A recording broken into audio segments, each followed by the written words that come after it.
पोखरण तजर्बे की 22वीं सालगिरह की मुनासबत से तकनीक का कौमी दिन आज वज़ीर-ए-आज़म ने कामयाबी को किया याद। कोविड-19 से लड़ाई में तकनीक को बताया मददगार।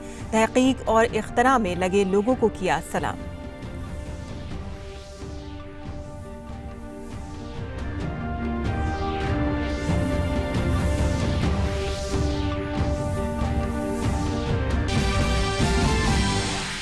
वज़राए आला के साथ वज़ीर-ए-आज़म की वीडियो कॉन्फ्रेंसिंग आज। कोविड-19 वबा के बाद वज़राए आला के साथ वज़ीर-ए-आज़म की ये 5वीं वीडियो कॉन्फ्रेंसिंग मीटिंग।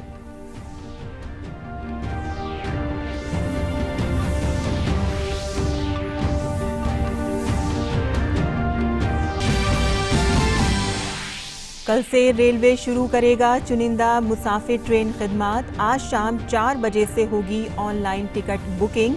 वजीर रेल ने कहा कि रोजाना 300 श्रमिक स्पेशल ट्रेनों के साथ रेलवे मसरूफ।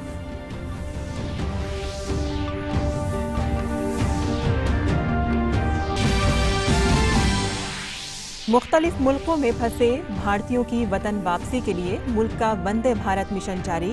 बरतानिया, कुवैत, फिलिपाइन और रियाद से वापस लाए गए भारतीय शहरी।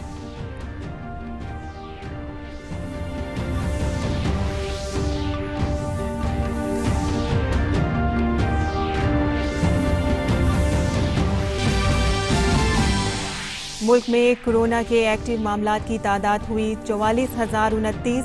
अब तक 20,916 अफराद हुए सेहतियाब और 2,206 की हुई मौत। दुनिया भर में कोरोना से 40 लाख मुतासिर, 2,80,000 से ज्यादा हलाक।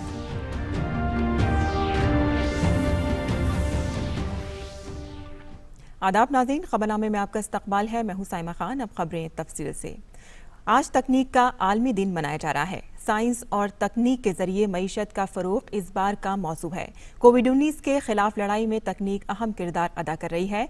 वक्त की जरूरत को देखते हुए मईशत की तरक्की के लिए एक जामे मंसूबा तैयार करने की खातिर साइंस और तरक्कियात की वजारत एक डिजिटल कॉन्फ्रेंस करेगी, जिसका मौजू साइंस, तकनीक और तहकीक के जरिए मईशत का अहिया है। इस कॉन्फ्रेंस में साइंसदान, टेक्नोक्रेट्स, सरकारी अहलकार, सिफारतकार, WHO के ओहदेदार और मुल्की व गैर मुल्की सनतों के मंदुबीन शिरकत करेंगे। साइंस और तकनीक के मरकजी वजीर डॉक्टर हर्षवर्धन इस डिजिटल कॉन्फ्रेंस में मेहमान खुसूसी होंगे।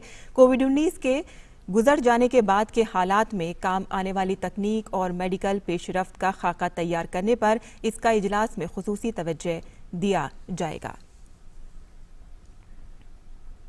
और तकनीक के कौमी दिन के मौके पर वज़ीर-ए-आज़म ने ट्वीट करके कहा है कि तकनीक के कौमी दिन के मौके पर हमारा मुल्क उन सब को सलाम करता है जो दूसरों की ज़िंदगी में मुस्बत तब्दीली लाने के लिए तकनीक को फ़रोग़ दे रहे हैं।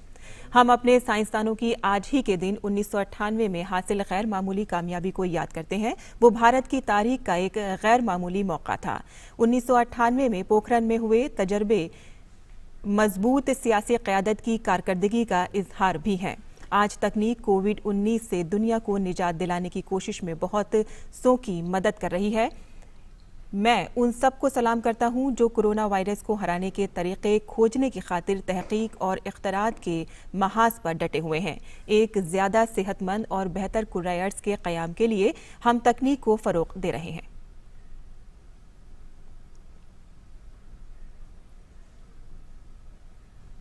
आज से 20 वर्ष पहले 11 मई 1998 शाम को तत्कालीन भारत के प्रधानमंत्री श्री अटल बिहारी वाजपेयी जी ने राष्ट्र को संबोधित करते हुए कहा था, उनकी बातों ने पूरे देश को गौरव, पराक्रम और खुशी के पल से भर दिया था।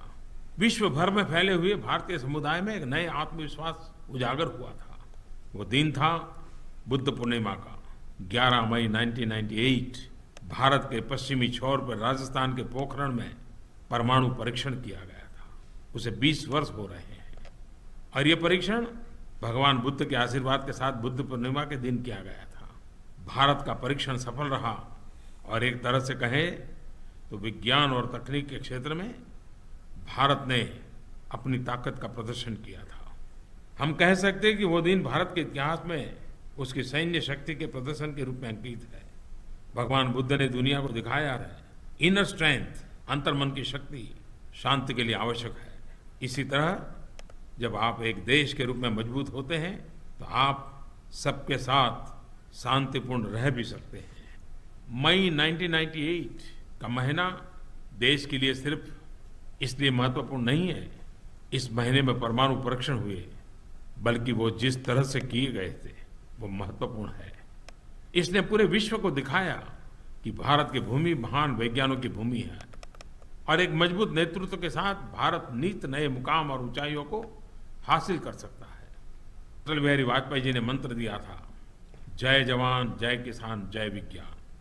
आज जब हम 11 मई 1998 उसका 20वां वर्ष मनाने जा रहे हैं, तब भारत की शक्ति के लिए अटल जी ने जो जय विज्ञान का हमें मंत्र दिया है, उसे आत्मसात करते हुए आधुनिक भारत बनाने के लिए, शक्तिशाली भारत बनाने के लिए, समर्थ भारत बनाने के लिए हर युवा योगदान देने का संकल्प करें, अपने सामर्थ्य को भारत के सामर्थ्य का हिस्सा बनाएं।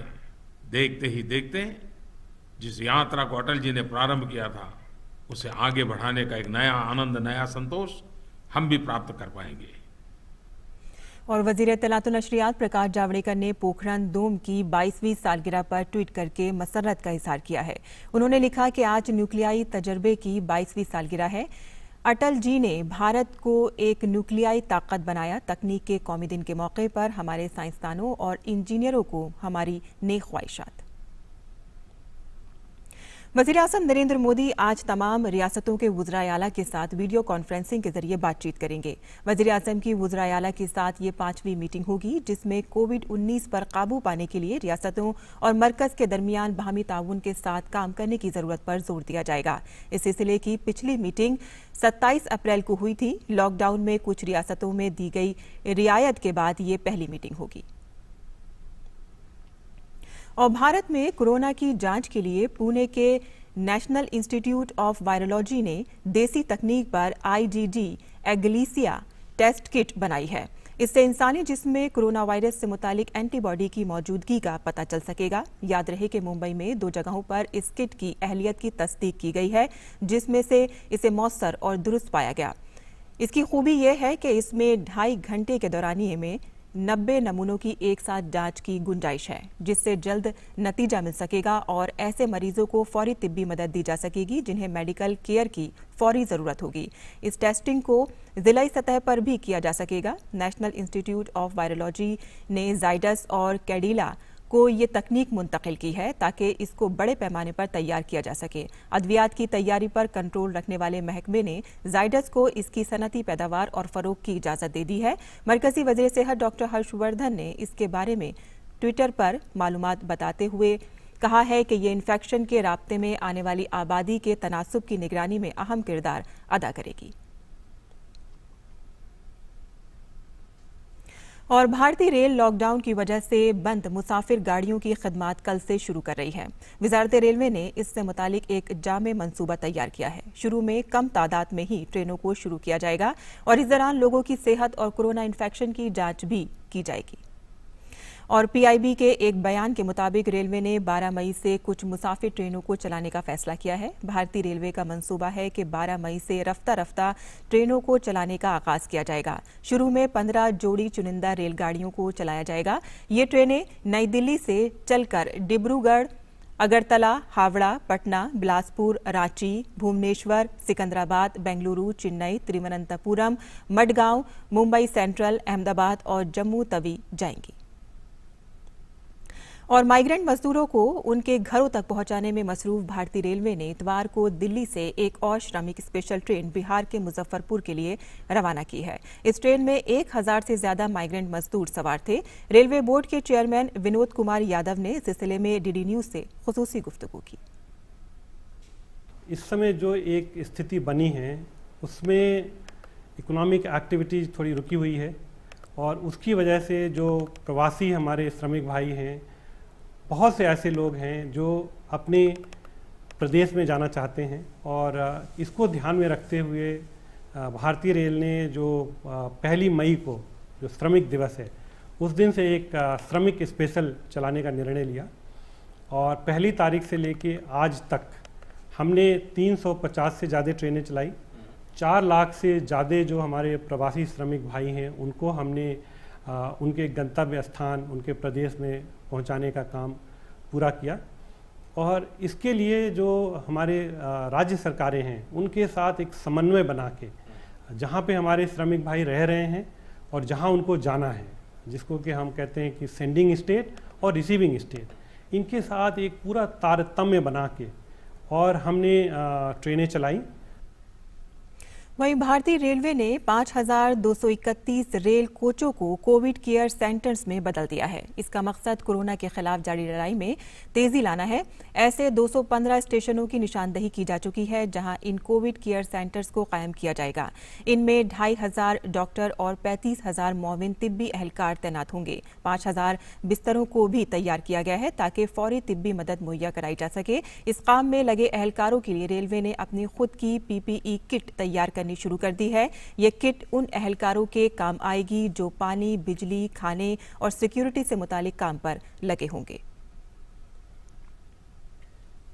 और अब आपको भारत में कोविड-19 की ताज़ा अदद-ओ-शुमार की जानकारी दे दें। वजारत सेहत की तरफ से दी गई इतलात के मुताबिक मुल्क में कोरोना वायरस से मुतासिर मरीजों की तादाद बढ़कर 44,029 हो गई है, जबकि 20,916 लोग सेहतयाब होकर अस्पताल से घर जा चुके हैं और 2,206 मरीजों की मौत हो गई है।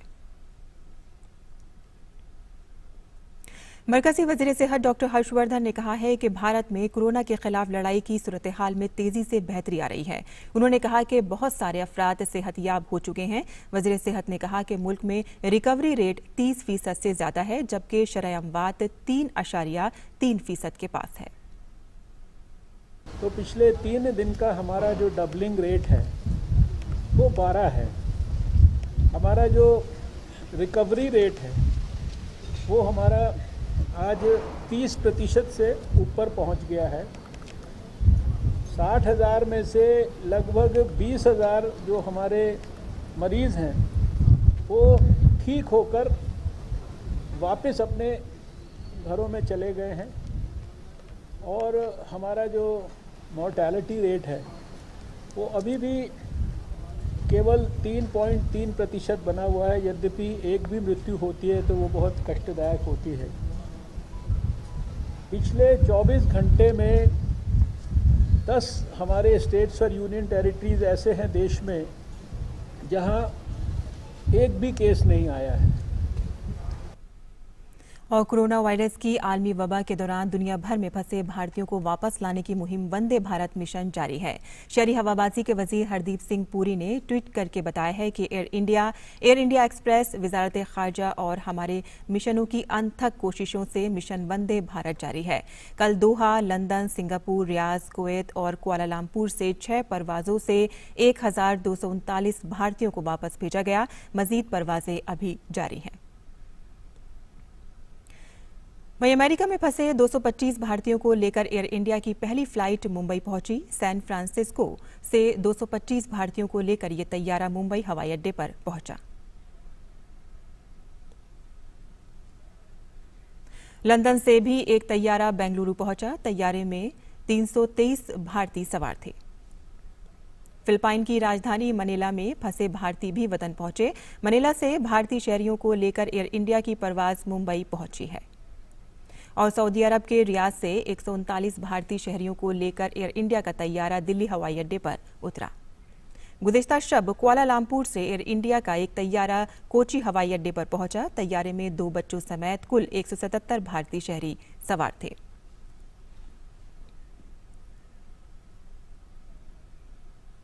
और इससे पहले रात 9:30 बजे कुवैत में फंसे भारतीयों को लेकर भी एयर इंडिया की फ्लाइट चेन्नई हवाई अड्डे पर पहुंची। 4 बच्चों समेत मजमूई तौर पर 167 भारतीय शहरी इस तैयारे से चेन्नई पहुंचे हैं। और वंदे भारत मिशन के तहत लंदन से 250 भारतीयों को लेकर एयर इंडिया की खुसूसी परवाज आज सुबह बेंगलुरु पहुंची है। इन सब को क्वारंटीन कर दिया गया है। इस सिलसिले में जानकारी दे रही हैं हमारी नुमाइंदा आयशा खानम। वंदे भारत मिशन के जरिए भारत वापस लौट रहे भारतीयों की जो संख्या है अब वो बढ़ती जा रही है और बेंगलोर में आज 250 लोग यूके से यहाँ पर विशेष विमान के जरिए बेंगलोर पहुँचे और ये 250 लोग कर्नाटक के अलग अलग हिस्से में रहने वाले हैं। लेकिन जैसे ही इनका विमान बेंगलोर के इंटरनेशनल एयरपोर्ट पर उतरा तो उन्हें पूरी तरह से क्वारंटाइन का जो प्रोसीजर है उसे समझा दिया गया था, क्योंकि 14 दिन का क्वारंटाइन बेहद ज़रूरी है, कंपलसरी है। इन लोगों को 14 दिनों के क्वारंटाइन के बाद ही वो किसी से मिल सकते हैं और बाहर निकल सकते हैं, और उसके बाद ही वो अपने अपने घर के लिए रवाना हो सकते हैं।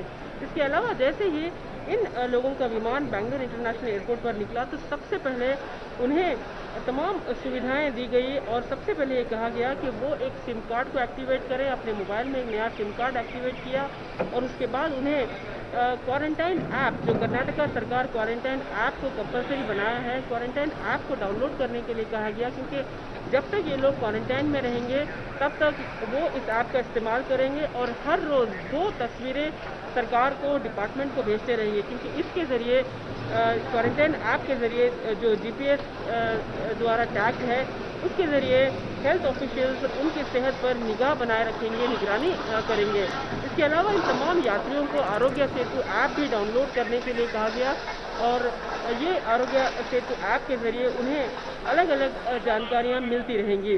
जाहिर सी बात है अब ये तमाम यात्री जो है 14 दिन की क्वारंटाइन में रहेंगे। कैमरामैन वेंकटेश के साथ आयशा खानम, DD न्यूज़ बैंगलोर।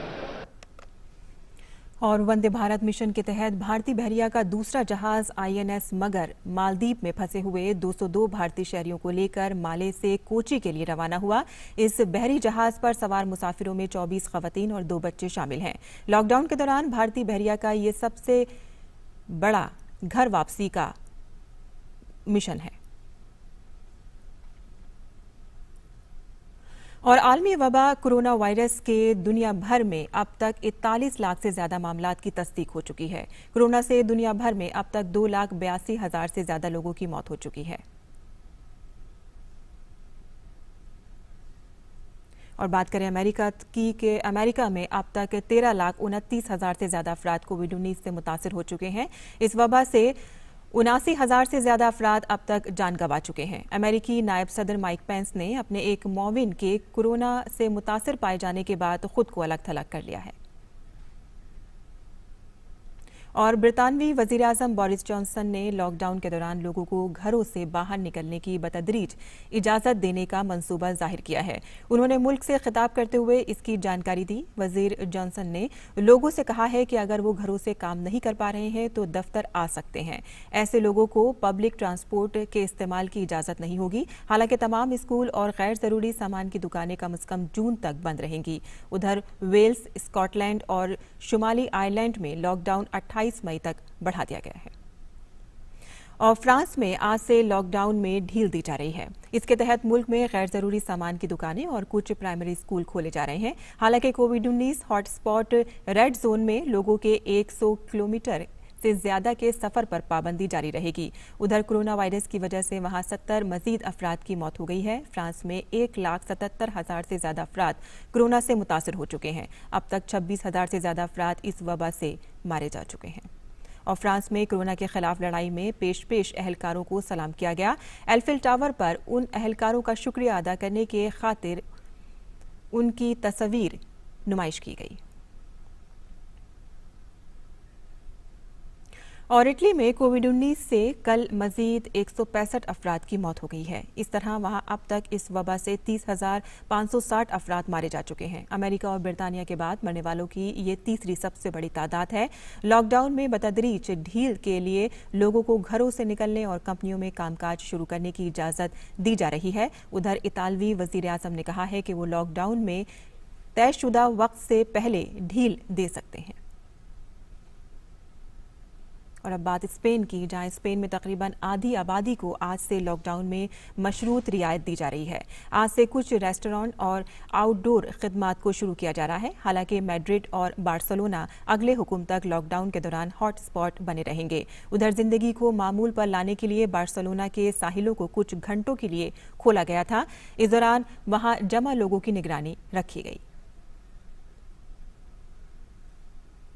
और लॉकडाउन की वजह से वाराणसी में हर जगह बंद जैसा माहौल है। रेड जोन होने की वजह से अस्पताल से लेकर पोस्टमार्टम हाउस तक बंद है। इस दौरान आखिरी रसूमात से मुतालिक साजो सामान की दुकानें खुली हुई हैं। हालांकि घाटों पर तादाद कम देखी जा रही है। हॉस्पिटल बंद है, पोस्टमार्टम हाउस बंद है। लॉकडाउन के कारण लोगों का आना जाना भी बंद है। कफन की दुकान 24 घंटे खुली रहती है और ये हरिश्चंद्र घाट है जहाँ पे 100 जलाए जाते हैं। यहाँ भी 24 घंटे, चूँकि काशी है, काशी की अपनी महत्ता है, यहाँ भी 24 घंटे शव जलाने का काम होता है।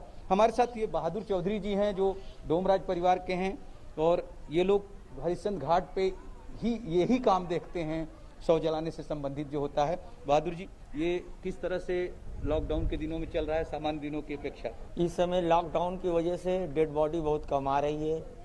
5-6 तो बॉडी, पहले 10-15 तो बॉडी आ जाती रही, इस समय 5-6 तो आ जा रही है, 6 तो 7 तो आ जा रही है, तो बड़ी भाग्य है। सामान्य दिनों में तो 30-35 आ जाती है, लेकिन इस समय 7-8 बॉडी अगर आ जा रही तो बड़ी भाग्य है। इनका भी यही कहना है कि जो संख्या है उसमें काफ़ी गिरावट आई है और कोरोना या कोविड-19 ने जो लॉकडाउन बनाया है, इससे जो सामान्य मौत होती थी उस पर रोक लगा दी है।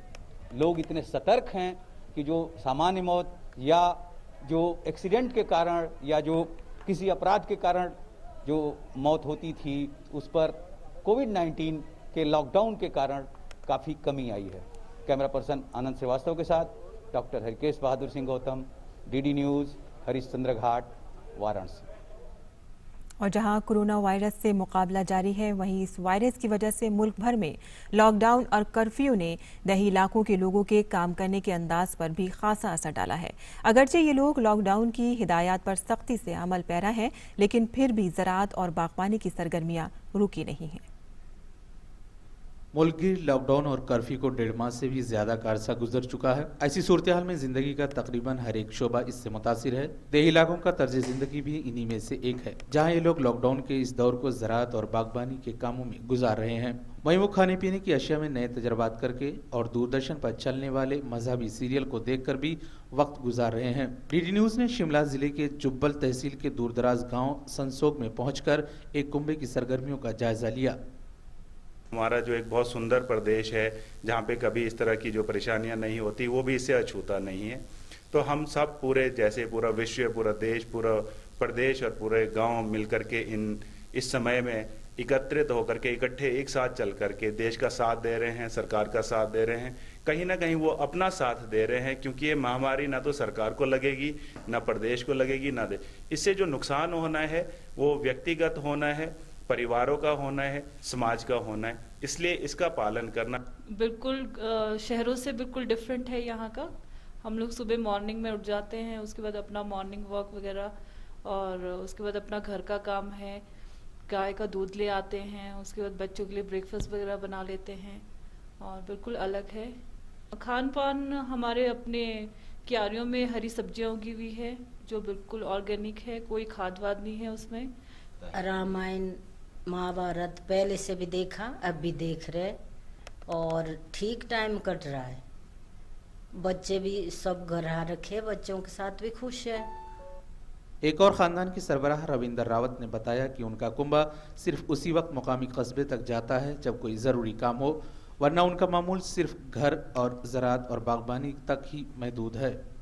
सेकंड फेज़ में फिर हमने हल्का हल्का अपना बागवानी और कृषि का काम शुरू कर दिया था, और उसमें हमने प्रॉपर सोशल डिस्टेंसिंग का ख्याल रखा, और जो परिवार के सदस्य हैं उन्होंने भी, और जो हमारे पास लेबर है उन्होंने भी।